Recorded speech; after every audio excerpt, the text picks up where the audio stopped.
Doctor Who Before the Flood. At least, I think that's the name of the episode. I honestly don't care enough to go and recheck the title of the episode, so let's hope it's right and I don't embarrass myself. There will be spoilers in this review, definitely. I don't care enough about this episode not to spoil it for people, so there you go. Now, before we really start off properly, I want to go back and say that in my previous review, I did mention that the Doctor went back in time to try to figure out what was going on at the end of the previous episode and left Clara behind, but I neglected to mention that he did take 2 of the scientists from the installation with him. That's my bad. I apologize. So anyway, this episode starts with the Doctor doing kind of an aside to the audience, telling us about the bootstrap paradox, which is when something happens only because it has already happened. It's one of my favorite paradoxes. And I'm thinking, hey, cool, the Doctor's going to deal with the bootstrap paradox in this episode. Maybe he's going to have to create one or break one in order to prevent himself from actually dying. This episode, it's just disappointing on many, many levels. So we get our description of the bootstrap paradox, and then we see that Clara is able to get in touch with the Doctor using her magic space phone.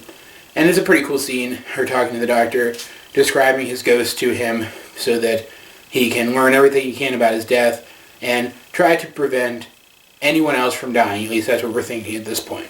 And we learn that the Doctor's ghost is saying something different. He's saying a list of everybody's names who have died, and the next one is O'Donnell, the girl who was a fan of the Doctor, the one who I was so happy he hadn't disappointed in the previous episode by letting her get killed. And as I'm sure you can imagine, the creature that is called the Fisher King has woken up in the past. He is the thing that's in the stasis pod in the future, and he's chasing them around, and they have O'Donnell with them, even though the Doctor has already guessed that she's the next one to die. And granted, he does try to get her to stay on the TARDIS, but only very minimally. And they're running, and they're all together, and then there's this absolutely flabbergastingly questionable scene where we cut to them turning the corner, and suddenly she's like 10 feet behind them, and she's going too slow to catch up, and she has to hide separately. The creature finds her, and she dies.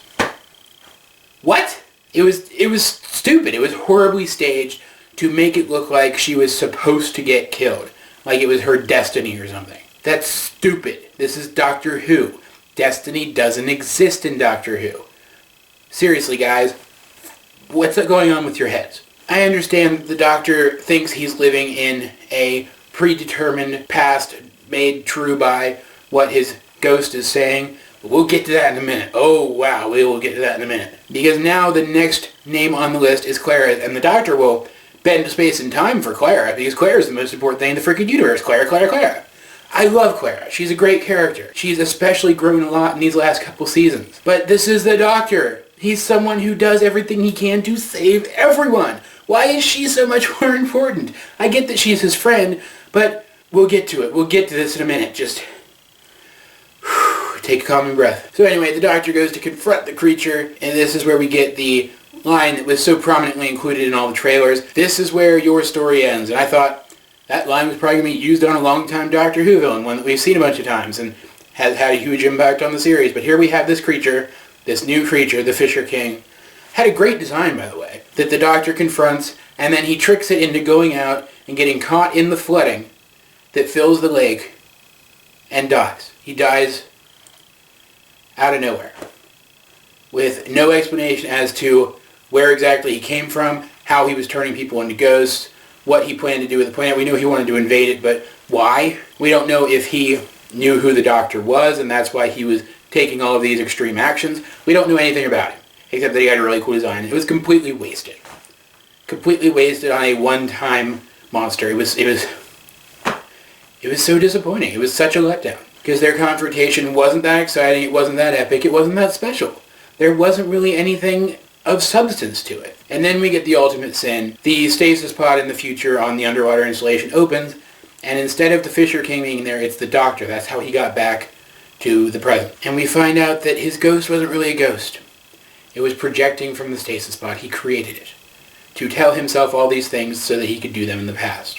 And this is where it gets awful. He had already figured that out.